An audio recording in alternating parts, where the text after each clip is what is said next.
Alright guys, so in this part of the series we're basically going to be registering fonts. So I'm going to show you an example over here. These are default fonts that we registered for the block theme, and we can do that pretty easily using the theme.json. So I'm going to show you an example over here of what WordPress does to actually turn this into actual CSS.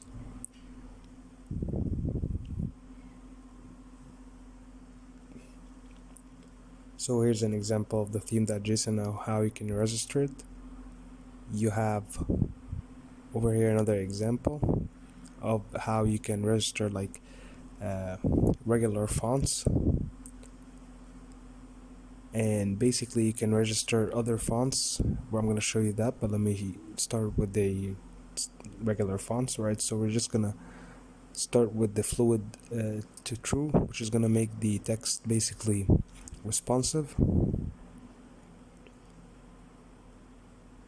Alright, I'm just gonna zoom in a little bit, and alright, let's continue from this.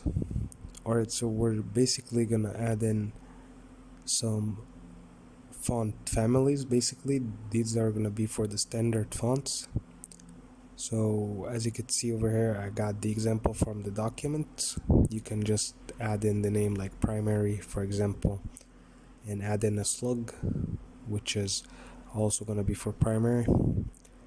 And finally we're just going to add in the font family, and I'm just going to get that from the WordPress documentation example.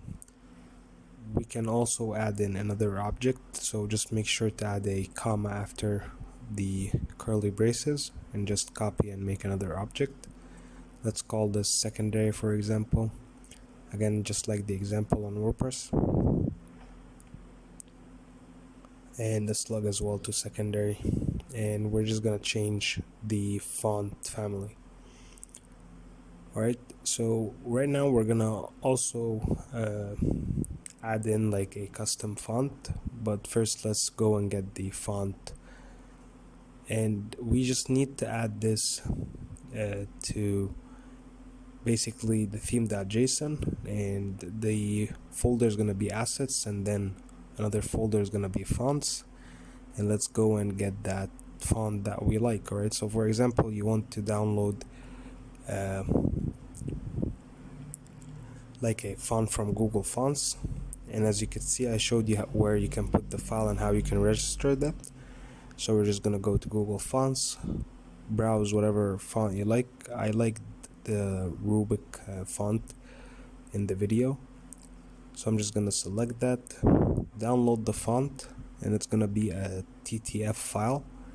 We're just gonna convert that into a WOFF2, and that file basically works on all the browsers, but we're just gonna get the font family from the Google Fonts as well. Alright, so just click on get embed code and just get the font family from over here. Right, I'm just gonna save this and get the font family. Alright, we can just also extract that file, and make sure you just select the variation you want of the font. Like for example, I chose the regular one over here, and go into the TTF to WOFF2 converter, and just convert that font file over here. Alright, one last thing, just make sure to rename it into something simple for you can use in your theme.json. Alright, so again, I'm just gonna convert this. This is the file we downloaded from Google Fonts, and I'm going to convert it to WOFF2, and we're just gonna put that file in the assets and then the fonts folder.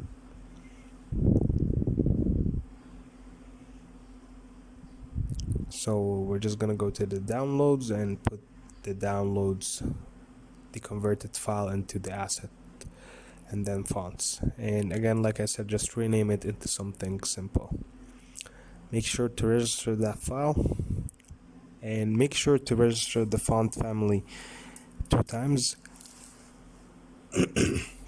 we're gonna basically register that for the font itself, and also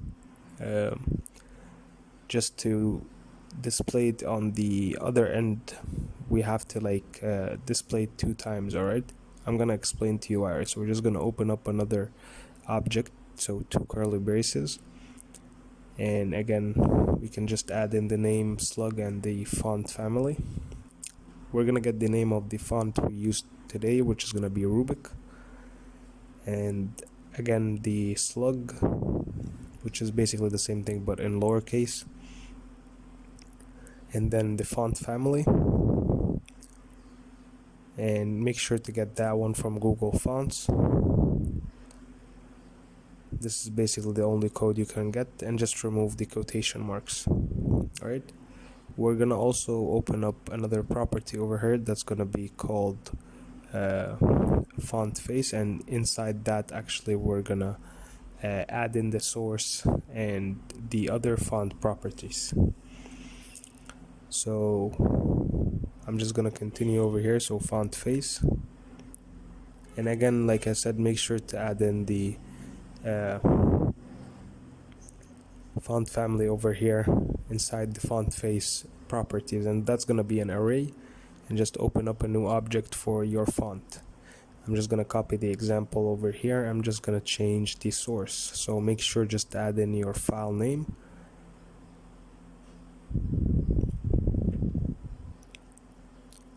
and also the font family again above the font face property.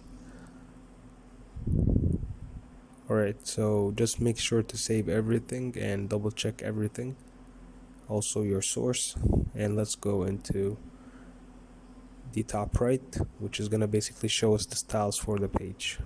Alright, go where the typography is, and I'm just gonna refresh the page over here. Make sure to also clear your cache if you haven't,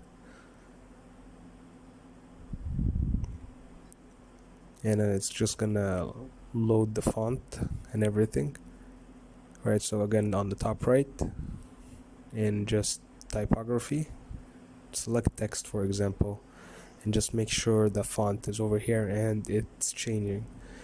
So if the font changes for the custom fonts and your other registered fonts, it means that you have registered everything successfully. Alright, so as you can see over here, everything is registered successfully, and we can just change the fonts and also the responsiveness of it, as well as more styles over here from the like the WordPress block editor. Right, so we can also save these styles. So that is pretty much it in terms of how you can register the font itself. Alright, you can also check out how it looks on the actual website, and you can like I said, change the font responsiveness on mobile and so on and so forth. So just to revise everything, we just talked about the font families, the regular ones, and the custom ones that we can add in from Google Fonts, for example. And this is basically just some more properties and how WordPress handles these in theme.json. So basically when you register these, this is how it is used in the WordPress documentation. So check out the documentation yourself. I'm gonna put the links in the description, and that's pretty much it, you guys, for today's video. I'll see you guys in the next video. This was Ango EDU, and peace, you guys.